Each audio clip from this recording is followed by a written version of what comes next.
ఈరోజు చర్చకు స్వాగతం.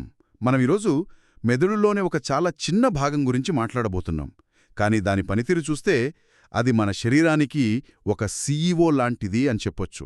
అవును, ఖచ్చితంగా. మనం మాట్లాడుకోబోయేది హైపోథాలమస్ గురించి. అదే హైపోథాలమస్. ఈ మాస్టర్ కంట్రోలర్ మన శరీరంలోని 3 ముఖ్యమైన విభాగాలను ఎలా నిర్వహిస్తుందో లోతుగా చూద్దాం. అంటే హార్మోన్లు, దాహం, ఇంకా శరీర ఉష్ణోగ్రత. ఈ విశ్లేషణంతా ఫిజియాలజిస్ట్ మరియు న్యూరోసర్జన్ అయిన డాక్టర్ గాంధీ లంకగారి రచన ఆధారంగా రూపొందించబడింది. సరే, ఇక ఈ అంశాన్ని విడమర్చి చూద్దాం. మొదటగా ఈ సీఈఓ తన ముఖ్య సహాయకుడైన పిట్యూటరీ గ్రంథితో ఎలా మాట్లాడుతుంది? మంచి ప్రశ్న. ఎందుకంటే ఈ సంబంధం చాలా ప్రత్యేకమైనది. పిట్యూటరీలో 2 భాగాలుంటాయి కదా, యాంటీరియర్ మరియు పోస్టీరియర్. అవును. ఈ రెండింటితో హైపోథాలమస్ సంబంధం 2 వేర్వేరు పద్ధతుల్లో ఉంటుంది. పోస్టీరియర్ పిట్యూటరీ అంటే న్యూరోహైపోఫైసిస్, నిజానికి అది హైపోథాలమస్ యొక్క పొడిగింపు లాంటిది. పొడిగింపా? అంటే పిండదశలో మెదడు నుండి కొంత భాగం కిందికి పెరిగి ఇది ఏర్పడుతుందన్నమాట. ఒక్క నిమిషం ఆగండి. అంటే పోస్టీరియర్ పిట్యూటరీ అనేది నిజానికి మెదడు కణజాలమేనా? అది చాలా ఆసక్తికరంగా ఉంది. అవును, అది న్యూరల్ టిష్యూనే. మరి యాంటీరియర్ పిట్యూటరీ సంగతేంటి?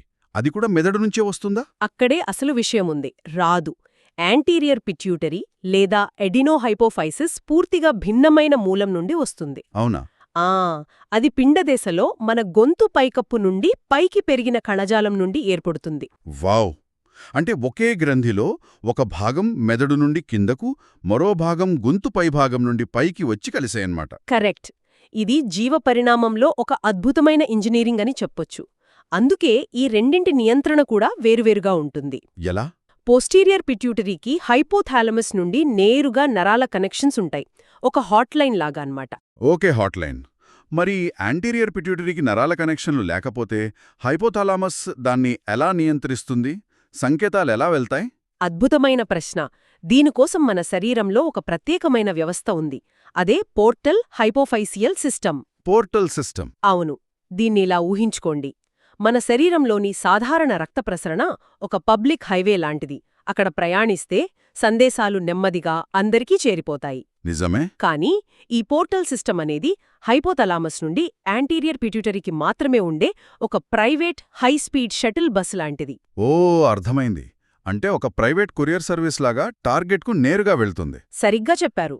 హైపోథలామస్ నుండి విడుదలయ్యే హార్మోన్లు ఈ షటిల్ బస్ ఎక్కి నేరుగా టార్గెట్ను చేరతాయి. ఇది చాలా వేగవంతమైన, ఖచ్చితమైన కమ్యూనికేషన్ వ్యవస్థ. వావ్! సరే, ఇప్పుడు ఆ హాట్లైన్ ద్వారా వెళ్లే పోస్టీరియర్ పిట్యూటరీ హార్మోన్ల గురించి మాట్లాడుకుందాం. వాసోప్రెసిన్ మరియు ఆక్సిటోసిన్. తప్పకుండా. ఈ 2 చాలా చిన్న ప్రోటీన్లు, కేవలం 9 అమైనో ఆమ్లాలతో తయారవుతాయి. కేవలం 9? అంతే. ఇవి హైపోథాలమస్లోని సుప్రా ఆప్టిక్ అంటే SON మరియు పారావెంట్రిక్యులర్ PVN అనే కేంద్రకాల్లో తయారవుతాయి. అక్కడి నుండి నరాల ద్వారా పోస్టీరియర్ పిట్యూటరీకి ప్రయాణిస్తాయి. కాని ఇక్కడ ఆసక్తికరమైన విషయం వాటి విడుదలయ్యే పద్ధతి. ఆక్సిటోసిన్ మరియు వాసోప్రెసిన్ న్యూరాన్లు వేర్వేరుగా స్పందిస్తాయి. అంటే హార్మోన్లే కాదు, వాటిని విడుదల చేసే న్యూరాన్ల ప్రవర్తన కూడా ముఖ్యమేనా? ఎలా? ఖచ్చితంగా. ఉదాహరణకు, శిశువు పాలు తాగేటప్పుడు ఆ స్పర్శకు ప్రతిస్పందనగా ఆక్సిటోసిన్ న్యూరాన్లన్నీ ఒక్కసారిగా అత్యంత వేగంగా ప్రేరేపించబడతాయి. ఒక్కసారిగానా? అవును, ఒక బర్స్ట్ లాగా. దీనివల్ల ఆక్సిటోసిన్ ఒక్క ఉదుటున విడుదలై పాలగ్రంథుల నుండి పాలు బయటకు వస్తాయి. ఇదొక తక్షణ చర్య. రైట్. కానీ వాసోప్రెసిన్ అలా కాదు. శరీరంలో నీరు తగ్గినప్పుడు, డిహైడ్రేషన్ సమయంలో వాసోప్రెసిన్ న్యూరాన్లు ఒక లయబద్ధంగా మధ్యలో విరామాలు తీసుకుంటూ ప్రేరేపించబడతాయి. అంటే ఒక పల్స్ లాగా అన్నమాట. కరెక్ట్. దీనివల్ల వాసోప్రెసిన్ ఎక్కువసేపు స్థిరంగా విడుదలవుతూ ఉంటుంది. అర్థమైంది. అంటే ఆక్సిటోసిన్ ఒక స్ప్రింటర్ లాంటిది, వాసోప్రెసిన్ ఒక మ్యారథాన్ రన్నర్ లాంటిది. మరి ఈ వాసోప్రెసిన్ అసలేం చేస్తోంది? వాసోప్రెసిన్ను యాంటీ డయూరిటిక్ హార్మోన్ అంటే ADH అని కూడా అంటారు. పేర్లోనే ఉంది కదా. యాంటీ డయూరిటిక్ అంటే మూత్రాన్ని తగ్గించే హార్మోన్. సరిగ్గా అదే. ఇది కిడ్నీలపై పనిచేస్తుంది. మన కిడ్నీలలోని కలెక్టింగ్ డక్స్ అనే గొట్టాలపై దీని ప్రభావం ఉంటుంది. వాసోప్రెసిన్ ఉన్నప్పుడు ఈ గొట్టాలలో AQP2 అనే నీటి ఛానల్స్ తెరుచుకుంటాయి. అంటే శరీరం అవసరమైనప్పుడు నీటిని వెనక్కి తీసుకోవడానికి తాత్కాలికంగా ప్లంబింగ్ ఏర్పాటు చేసుకుంటోందన్నమాట. చాలా తెలివైన వ్యవస్థ. ఖచ్చితంగా. ఈ ప్లంబింగ్ ద్వారా నీరు తిరిగి రక్తంలోకి శోషించబడుతుంది. దానివల్ల తక్కువ గాఢమైన మూత్రం ఏర్పడుతుంది. ఒకవేళ వాసోప్రెసిన్ లోపిస్తే అదే డయాబెటిస్ ఇన్సిపిడస్. ఈ నీటి ఛానల్స్ తెరుచుకోవు. శరీరం రోజుకు 15 నుంచి 20 లీటర్ల నీటిని కోల్పోతుంది. ఇది చాలా తీవ్రమైన పరిస్థితి. 20 లీటర్లా? అమ్మో! అవును. ఇక వాసోప్రెసిన్ మరో ముఖ్యమైన పని. V1A రిసెప్టార్ల ద్వారా రక్తనాళాలను సంకోచింపజేసి రక్తపోటును పెంచడం. తీవ్ర రక్తస్రావం జరిగినప్పుడు ఇది ప్రాణాలను కాపాడుతుంది. సరే, ఇక ఆక్సిటోసిన్ విషయానికొస్తే ప్రసవం మరియు పాలు ఇవ్వడంలో దాని పాత్ర చాలా ప్రసిద్ధి చెందింది కదా? అవును. పాలివ్వడంలో మిల్క్ ఎజెక్షన్ రిఫ్లెక్స్ అనేది ఒక క్లాసిక్ ఉదాహరణ. శిశువు స్పర్శ హైపోథాలమస్ను ప్రేరేపిస్తుంది. అది ఆక్సిటోసిన్ను విడుదల చేస్తుంది. ఆ ఆక్సిటోసిన్ పాలగ్రంథుల చుట్టూ ఉన్న చిన్న కండరాలను నొక్కినట్టు చేసి పాలను బయటకు పంపిస్తుంది. ఖచ్చితంగా. ప్రసవంలో కూడా ఇది అద్భుతంగా పనిచేస్తుంది. గర్భం చివరి దశలో గర్భాశయంపై ఆక్సిటోసిన్ రిసెప్టార్ల సంఖ్య 100 రెట్లు పెరుగుతుంది. 100 రెట్లా? అవును. ఈస్ట్రోజెన్ ప్రభావం వల్ల. ప్రసవ నొప్పుల సమయంలో గర్భాశయ ముఖద్వారం సాగడం వల్ల ఆక్సిటోసిన్ విడుదలై నొప్పులను మరింత పెంచుతుంది. నొప్పులు పెరిగే కొద్దీ మరింత ఆక్సిటోసిన్ విడుదలవుతుంది. ఇదొక పాజిటివ్ ఫీడ్బ్యాక్ లూప్ లాగా ఉంది. ఎగ్జాక్ట్లీ. ఆ ప్రక్రియ పూర్తయ్యే వరకు ఇది కొనసాగుతుంది. సరే, ఇది శరీరంలోని వనరుల దీర్ఘకాలిక నిర్వహణ. మరి తక్షణ అవసరాల సంగతేంటి? ఉదాహరణకు, శరీరంలో నీటి నిల్వలు తగ్గితే ఆ సీఈఓ దాహాన్ని ఎలా సృష్టిస్తాడు? దాహం వెనుక 2 ప్రధాన యంత్రాంగాలు పనిచేస్తాయి. మొదటిది మన రక్తంలో ఉప్పు గాఢత పెరిగినప్పుడు. ఆస్మోలాలిటీ అంటారు కదా? అవును, ఆస్మోలాలిటీ. ఈ మార్పును హైపోథాలమస్లోని ఆస్మోరిసెప్టార్లు అనే సెన్సార్లు గుర్తిస్తాయి. అవి వెంటనే 2 పనులు చేస్తాయి. అవేంటి? ఒకటి, వాసోప్రెసిన్ను విడుదల చేసి కిడ్నీల నుండి నీటి నష్టాన్ని ఆపడం. 2, మనకు దాహం వేసేలా చేసి నీరు తాగమని ప్రోత్సహించడం. అంటే లోపల నీటిని ఆదా చేస్తూ బయటి నుండి నీటిని తెప్పించుకుంటుంది. స్మార్ట్. మరి రెండో యంత్రాంగం? రెండవది, రక్త పరిమాణం లేదా రక్తపోటు తగ్గినప్పుడు పనిచేస్తుంది. ఉదాహరణకు, గాయం వల్ల రక్తం పోయినప్పుడు కిడ్నీల నుండి రెనిన్ అనే ఎంజైమ్ విడుదలై రెనిన్ యాంజియోటెన్సిన్ సిస్టమ్ యాక్టివేట్ అవుతుంది. కరెక్ట్. చివరికి యాంజియోటెన్సిన్ 2 అనే శక్తివంతమైన హార్మోన్ ఉత్పత్తి అవుతుంది. ఈ యాంజియోటెన్సిన్ 2 నేరుగా మెదడులోని సబ్ఫోర్నికల్ ఆర్గాన్ ఎస్ఎఫ్ఓ మీద పనిచేసి తీవ్రమైన దాహాన్ని ప్రేరేపిస్తుంది. ఓకే, పోస్టీరియర్ పిట్యూటరీకుండే హాట్లైన్ గురించి అర్థమైంది. కానీ యాంటీరియర్ పిట్యూటరీ ఒక పెద్ద ఫ్యాక్టరీ లాంటిదన్నారు కదా? అది ఎన్నో రకాల హార్మోన్లను ఉత్పత్తి చేస్తుంది. దాన్ని హైపోథాలమస్ ఎలా నిర్వహిస్తుంది? ఇక్కడే ఆ ప్రైవేట్ షటిల్ బస్సు వ్యవస్థ వాడుకలోకి వస్తుందా? ఖచ్చితంగా. హైపోథాలమస్ ఆ షటిల్ బస్సు అంటే పోర్టల్ సిస్టమ్ ద్వారా కొన్ని ప్రత్యేక సందేశాలను పంపుతుంది. ఇవి 2 రకాలు: పని మొదలుపెట్టు అని చెప్పే రిలీజింగ్ హార్మోన్లు మరియు పని ఆపు అని చెప్పే ఇన్హిబిటింగ్ హార్మోన్లు.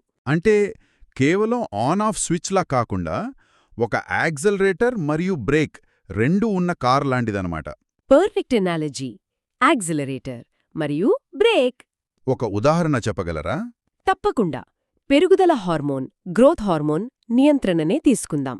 హైపోథాలమస్ జీహెచ్ఆర్హెచ్ అనే హార్మోన్ను పంపి పెరుగుదలను ప్రోత్సహిస్తుంది. ఇది యాక్సిలరేటర్. సరే. అదే సమయంలో సొమాటోస్టాటిన్ అనే మరో హార్మోన్ను పంపి పెరుగుదలను ఆపుతుంది. ఇది బ్రేక్. ఓకే. ఈ రెండిటి సమతుల్యం ద్వారా శరీరం పెరుగుదలను చాలా సున్నితంగా నియంత్రిస్తుంది. అలాగే మన ఒత్తిడికి కారణమయ్యే స్ట్రెస్ యాక్సిస్ కూడా ఇక్కడ్నుండే మొదలవుతుంది. సిఆర్హెచ్ అనే సందేశం పిట్యూటరీకి, అక్కడ్నుండి ఏసీటీహెచ్ అడ్రీనల్ గ్రంథులకు చేరి కార్టిసాల్ను విడుదల చేయిస్తుంది. ఈ మొత్తం గొలుసుకట్టు చర్యకు మొదటి లింక్ హైపోథాలమస్. అంటే ప్రతి వ్యవస్థకు ఒక ప్రత్యేకమైన ఆదేశం ఉంటుంది. ఈ వ్యవస్థలో లోపాలొస్తే ఏమవుతుంది? దీనికి సంబంధించిన ఒక ఆసక్తికరమైన క్లినికల్ కండిషన్ ఉంది కదా, కాల్మన్ సిండ్రోమ్. అవును, అది ఒక అద్భుతమైన ఉదాహరణ. యుక్త వయస్సును ప్రారంభించే జిఎన్ఆర్హెచ్ అనే హార్మోన్ను ఉత్పత్తి చేసే న్యూరాన్లు పిండ దశలో ముక్కు ప్రాంతంలో పుడతాయి. ముక్కు ప్రాంతంలోనా? అవును. అక్కడి నుండి అవి ప్రయాణించి హైపోథాలమస్కు వలస వెళ్తాయి. కాల్మన్ సిండ్రోమ్ అనే జన్యుపరమైన సమస్య ఉన్నవారిలో ఈ వలస ప్రక్రియ సరిగ్గా జరగదు. అంటే ఆ న్యూరాన్లు హైపోథాలమస్కు చేరవన్నమాట. చేరవు. ఫలితంగా వారి హైపోథాలమస్లో జిఎన్ఆర్హెచ్ న్యూరాన్లు ఉండవు. దీనివల్ల వారికి యుక్త వయస్సు రాదు మరియు వాసన గుర్తించే సామర్థ్యం కూడా ఉండదు. అనోస్మియా. నమ్మశక్యంగా లేదు. కేవలం ఆ వలస ఆగిపోవడం వల్ల జీవితం ఎంతలా మారిపోతోందో. నిజమే.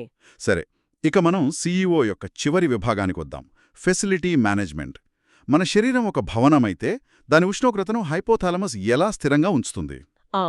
మన శరీరం నిరంతరం జీవక్రియల ద్వారా వేడిని ఉత్పత్తి చేస్తూ ఉంటుంది. అదే సమయంలో పరిసరాలకు వేడిని కోల్పోతూ ఉంటుంది. ఈ రెండింటి మధ్య సమతుల్యతను హైపోథాలమస్ ఒక థర్మోస్టాట్లా కాపాడుతుంది. థర్మోస్టాట్. ఆను. ఇందులో రెండు ముఖ్య కేంద్రాలు ఉన్నాయి.